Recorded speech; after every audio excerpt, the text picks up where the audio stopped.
You've probably heard people say, change how you look at things and what you look at will change, or like, change how you think about things and what you think about will change, or even like, Think and Grow Rich, right? That famous book. Honestly, I thought it was kind of overrated. But there is actually some scientific principles to how to kind of change your mindset, like change how you actually perceive things and how you think about things to be more positive.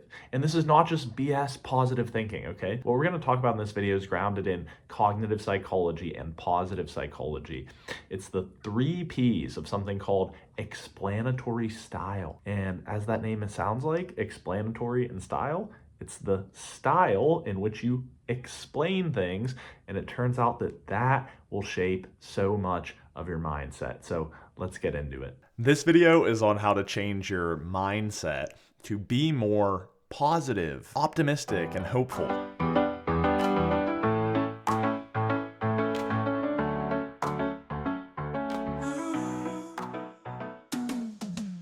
And I want to be very clear at the beginning here, this is not like anytime I say the word mindset, I kind of almost like cringe these days because there's so many like influencers and self-help that are like, it's all about mindset and like manifest and blah, blah, and like motivation. No, okay. I mean, some of that stuff's important, but this video is actually very science-based because we're going to talk about something called explanatory style, which is a concept that was developed in large part or articulated in large part by psychologists at the University of Pennsylvania. And that is like an actual more technical scientific way of explaining like optimism, hopefulness, kind of like a positive outlook, especially when we think about the future and our ability to create a future that is something we want and it's going to bring us happiness. Okay, so let's get into it. So what are we talking about here, right? Again, we're thinking about like happiness as it relates to the future, almost like my mindset. Do I have a perspective of hope and optimism and excitement and like positive about the future, or maybe more hopeless or pessimistic or just kind of, I don't know. Okay, so explanatory style, as the name implies, is how you explain the things that happen to you. And this is what actually sets apart pessimists, more negative people, and optimists, more positive people. And you can actually, okay, there's another important piece of this theory, optimism is learned. In fact, there's a prolific, very famous book in the positive psychology literature called Learned Optimism by Dr. Marty Seligman, where he kind of explains how we can fall into patterns of like learned helplessness, which is like hopeless and helpless, versus learned optimism. And it really comes down to 3 P's, okay? So the 3 P's of optimism, that's what we're gonna learn in this video, very practical about how to shift your mindset. So optimism, or pessimism, is really about how you manage the 3 P's in terms of psychologically how you process information. Pervasive, permanent, and personal. Okay, let's think about each of these and how they apply. Think of if something bad happens to you. Okay, so something bad has happened, and maybe you even failed. Let's say you're late to an important meeting. When you think about pervasive, this means you take something that is a one-time failure or maybe one area of your life and you apply it to a bunch of other areas. Okay, so you say, oh, I'm late for this meeting. I can't do anything right. Such a lousy mom. I'm just not reliable. My work sucks. And you know what? I can't even be consistent with my physical health either. And I don't like the way I look. So what just happened there? You took like a single area where you failed, which was this work thing showing up on time, and then you made it pervasive in all of these other areas, as a mother, as a friend, as a physical health, I'm a loser or whatever. Okay, so pervasive is when you take something that's narrow and you apply it, right? So you're struggling at work, and then you say, oh, I'm a lousy friend, I'm a lousy parent, I'm a lousy boyfriend, or whatever. Permanent. So you say now in the same example, I'm always late. Oh, I'm never on time. I'm never going to be able to get to meetings on time. I don't even have what it takes to do this job. Took a one-time failure and you made it permanent. And then finally, personal would be saying something like, I'm such an idiot. This is all my fault. I'm lousy. I'm never on time. I can't do this. So it's don't get me wrong, it's important to take personal responsibility, especially if it's something like being late, which you can probably control.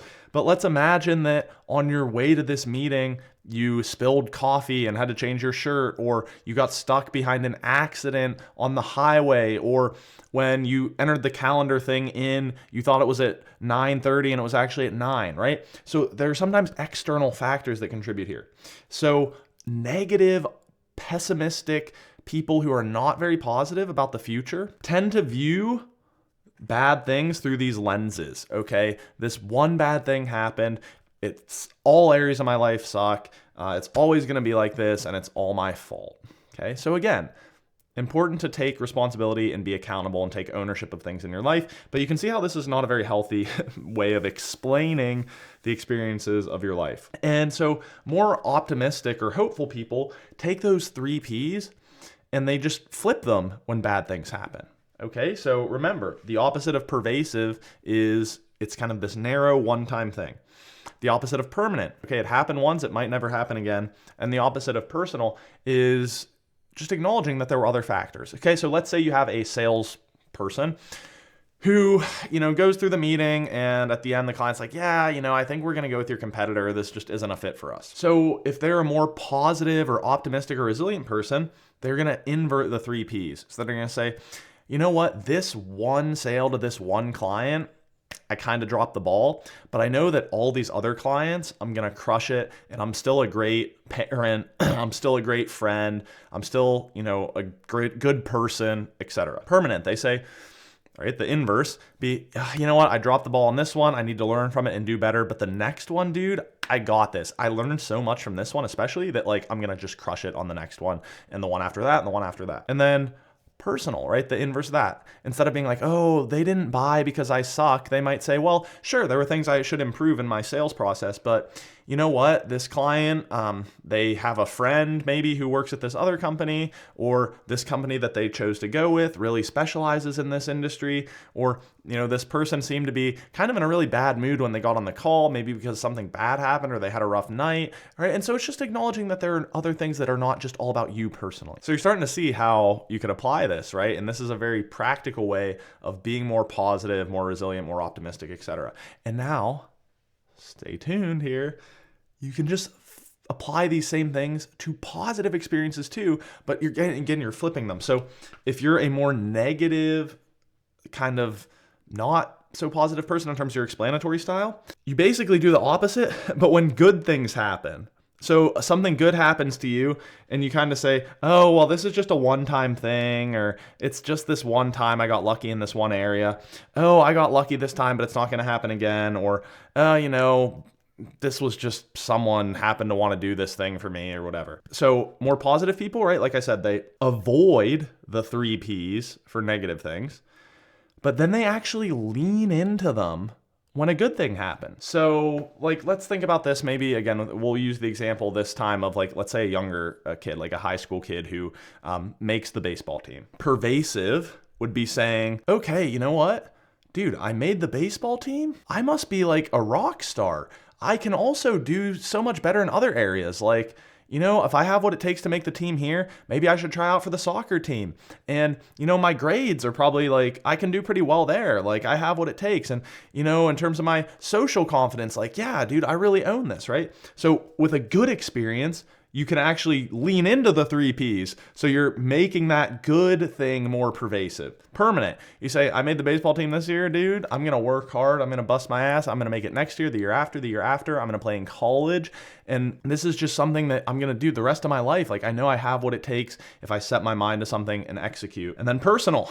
So instead of saying, well, maybe I just got lucky, or the other players aren't so good, maybe the coach just likes me, they're like, no, I own this, dude. I did this accomplishment and I'm proud of it. So you can see how it's almost like this flipping around, okay? If you're kind of negative and pessimistic and not very hopeful, when something bad happens, you're going to view it as pervasive, permanent, and personal.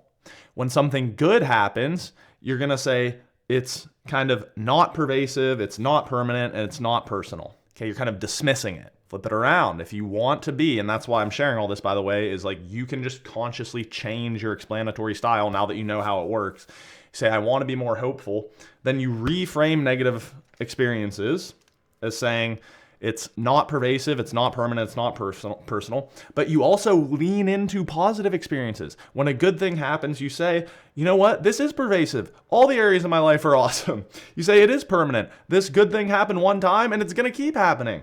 And you make it personal. Yeah, I own this shit. I rock, okay? So again, like we're not trying to get a little excited there. Like we don't have to be ridiculous about it, but it's worth doing some reflection with the 3 Ps. How are you processing good and bad things? Are you adopting an explanatory style that is beneficial? Because ultimately, I mean, there's even oftentimes I speak when I do corporate events about like that study, again, from the University of Pennsylvania that found that for salespeople, those who score well with explanatory style assessments, they're more optimistic and resilient. I think they outsold their peers by like 37% over 2 years or something like that. So it's like really powerful, not just for your happiness, but for your success, if you can adopt this more optimistic, positive outlook on life. And the way to do that is your explanatory style, to acknowledge the 3 Ps and consciously step back. When good or bad things happen, listen to that internal dialogue. And when bad things happen, you avoid the 3 Ps, okay? You try to say it's not pervasive, it's not permanent, and it's not personal. And when good things happen, you say, I'm gonna lean into the 3 Ps, thinking about how this one good thing applies to other areas. It's gonna happen again, and I can take credit for it. Okay. I hope you get in this video, like I said, very practical with the 3 Ps, but kind of a science-based explanation for how to change your mindset to one that's going to make you happier, more successful, more hopeful, more optimistic, and more positive. So thanks for watching.